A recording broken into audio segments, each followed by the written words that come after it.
जय श्री कृष्ण। प्रिय दर्शकों, यदि आप यह वीडियो अंत तक ध्यान से देख लेते हैं तो आपको भजन करना नहीं पड़ेगा, भजन स्वतः होने लगेगा। भजन कैसे किया जाए इसका कोई एक उत्तर नहीं होता है। क्यों नहीं होता? इसलिए कि अपने राम को हम चाहे जैसे भजें वह भजन है। भजन का अर्थ होता है सेवा। जिस प्रकार से हम भगवान की सेवा करें उसका नाम है भजन।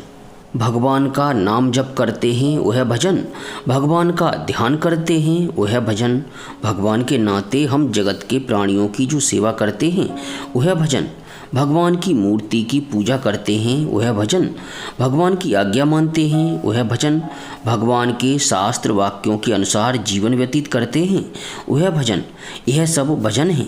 परंतु एक बात समझ लें तो सब कार्य भजन हो जाए। सूक्ष्मता से समझिएगा। वह बात है कि हमारे पास तीन चीज़ें हैं, शरीर, मन और वाणी। इन तीनों का उपयोग हम भगवान के भजन में, उनकी सेवा में करें। शरीर के द्वारा विलासिता, शौकीनी, आराम तलबी, ब्रह्मचर्य का नाश और उद्दंडता इत्यादि दोषों को छोड़ करके शरीर को लगा दें भगवान की सेवा में। भगवान की सेवा का अर्थ मूर्ति पूजा, उनके श्री विग्रह की पूजा भी है और वह अवश्य करनी चाहिए, नित्य नित्य करनी चाहिए। परंतु एक ऐसी पूजा है जिससे हम जीवन पर्यंत भगवान की पूजा कर सकते हैं। अपने शरीर से हम जो भी कार्य करें उसमें यह भाव रखें कि हम भगवान की सेवा कर रहे हैं। शरीर का समस्त उपयोग भगवान की सेवा में करें। भगवान ने कहा है, यत् करोसि, तुम जो भी करो वह सब मेरे को अर्पण करो।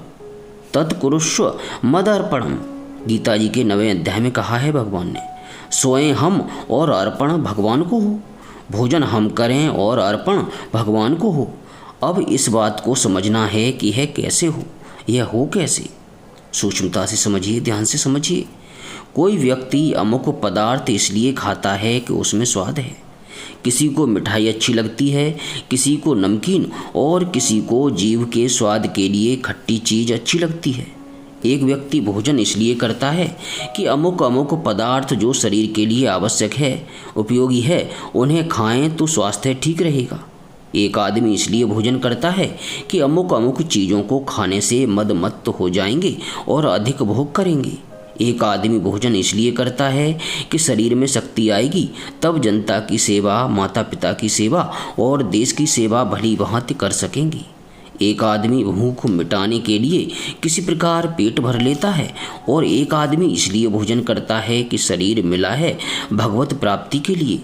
परंतु भगवत प्राप्ति होती है भजन से, और भजन के लिए शरीर की रक्षा आवश्यक है।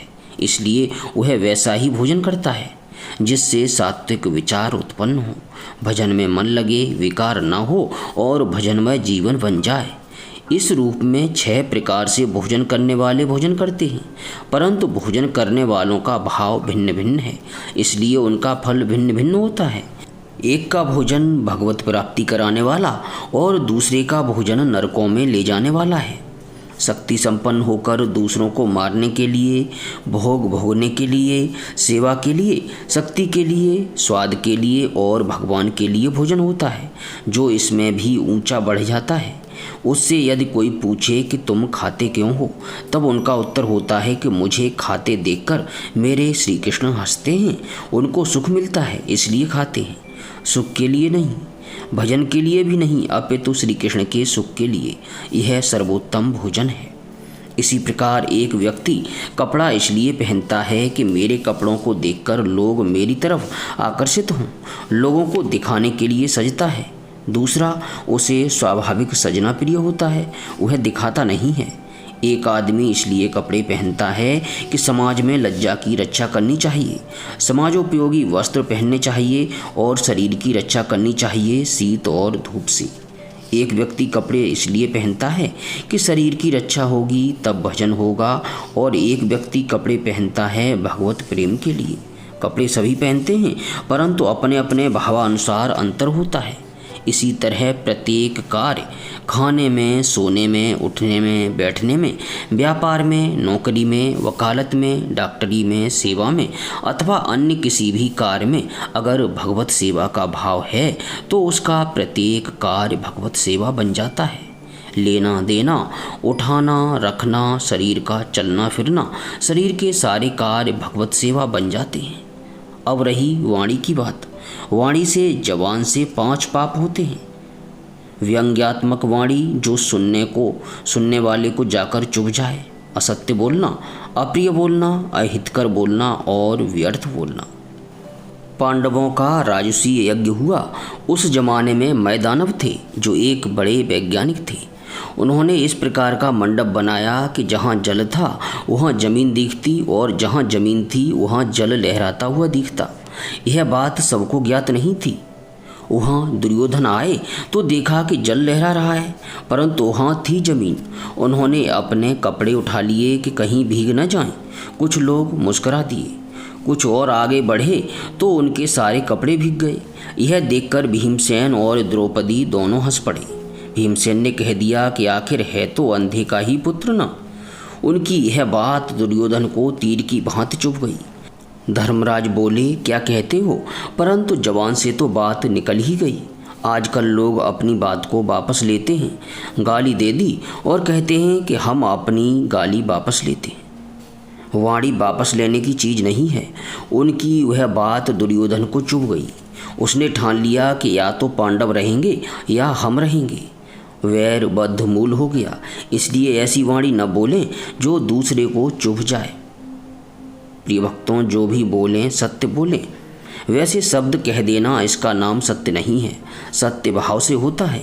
जैसे कोई मित्र आए हैं, उनसे मिलना है, परंतु भूल से अथवा अन्य किसी परिस्थितिवश मुलाकात नहीं हो पाई और रास्ते में जाते हुए भेंट हो जाए, तब यदि कहें कि मुझे मालूम था आप आए हैं परंतु मिल नहीं पाए, तो झेप होती है। और यह कह दें कि आप कब आए तो झूठ होता है। इसलिए छल की भाषा बनाते हैं। आप आ जाए, 3 शब्द बोले, परंतु उच्चारण इस प्रकार किया कि प्रश्नवाचक हो गया। हमें मालूम था कि है आज आए हैं और कह भी दिया कि आप आ जाए। शाब्दिक रूप से झूठ तो नहीं हुआ, परंतु हमने उनको समझाया क्या? हमने अपने बोलने के ढंग से यह बताया कि हमें मालूम नहीं कि आप आज आए हैं, इसलिए यह झूठ हो गया। परंतु हम इन शब्दों को न बोल सकें और उन्हें इशारे से समझा दें कि आप आ जाए, हमें मालूम था, तो यह सत्य हो गया, भले ही शब्द न बोलें। एक होता है शब्द जाल। महाभारत युद्ध में भीमसेन ने अश्वत्थामा नामक हाथी को मार दिया। फिर जाकर युधिष्ठिर से बोले कि आप कह दीजिए कि अश्वत्थामा मर गया, तब द्रोण के हाथ से हथियार गिर पड़ेंगे और उसी अवस्था में उन्हें मारा जा सकता है। धर्मराज बहुत असमंजस में पड़ गए, लेकिन अंततः किसी प्रकार दब गए। उन्होंने कह दिया, अश्वत्थामा मारा गया। आदमी या हाथी? बाद में हाथी बोले। तब तक श्री कृष्ण ने शंख बजा दिया और वह शब्द सुनाई नहीं दिया। अश्वत्थामा मारा गया, यह छल हो गया। शब्द छल से अगर हम किसी को वही शब्द कह देते हैं और हमारे मन में समझाने की बात कोई दूसरी रहती है, तो वह झूठ है। अतएव उद्वेगकारी वचन न बोलें, सच बोलें और सच भी मधुर शब्दों में कहें। लोग कहते हैं गर्व से कि मैं सच बोलता हूँ, चाहे किसी को अच्छी लगे या खरी लगे, परंतु कोई उनसे वैसे ही बोले तब। यह विचारणीय है। इसलिए वाणी को बोलना चाहिए अमृत में घोलकर। सत्यम प्रिय हितम चयत, बोलहें मधुर वचन जिम मोरा, खाए महा अहे हृदय कठोरा। मोर बड़ा मीठा बोलता है और सांप भी खा जाता है। ऊपर से मीठा बोलना ही नहीं, हृदय भी मधुर हो और जबान भी मधुर हो। मीठी बोली का अर्थ क्या है? जिसमें हित की भावना भरी हो। इसलिए दूसरे के मन में उद्वेग करने वाली जबान बोलना पाप, झूठ बोलना पाप, अप्रिय बोलना पाप, दूसरे के अहित की बात बोलना पाप और व्यर्थ बोलना पाप है। इन पापों से जबान को बचाकर क्या करें? सब में भगवान हैं, यह समझकर सबका हित करने की इच्छा से सत्य प्रिय बोलें और जब समय मिले तो जीव के द्वारा भगवान का नाम लेता रहे। गीता जी में भगवान कहते हैं, स्वाध्याय अभ्यसनम च एव वाग्मय तपुच्यते। यह वाणी का सदुपयोग है। अब मन की बात करें। मन से भी 5 पाप होते हैं।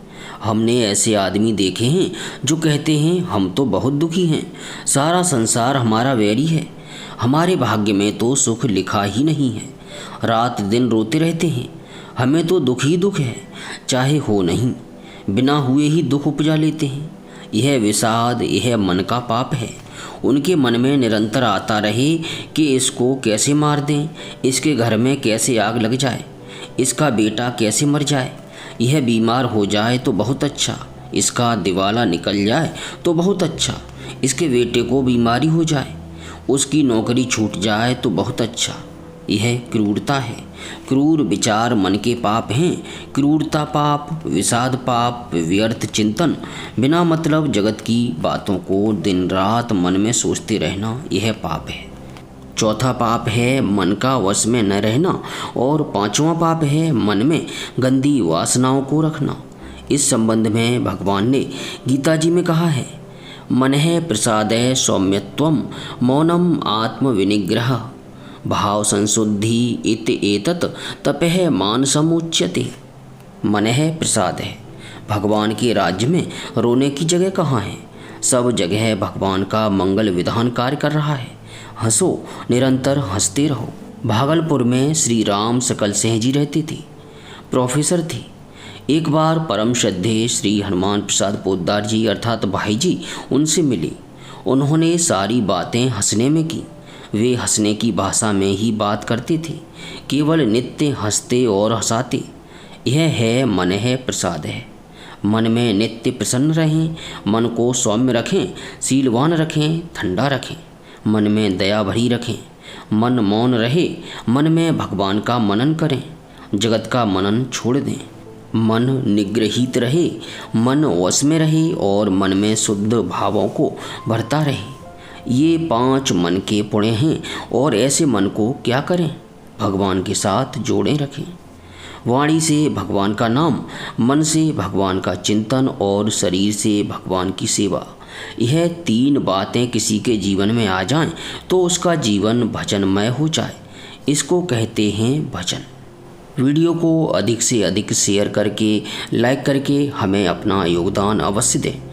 किसी प्रकार की त्रुटि के लिए क्षमा करते हुए आप सभी से विनम्र निवेदन है कि अपने हृदय मंदिर में भगवान के गदा, शंख, चक्र और पद्यधारी शांत चतुर्भुज स्वरूप का स्मरण करते हुए प्रेम से गदगद कंठ से बोलिए, हरे कृष्ण कृष्ण कृष्ण हरे हरे, हरे राम राम राम हरे हरे।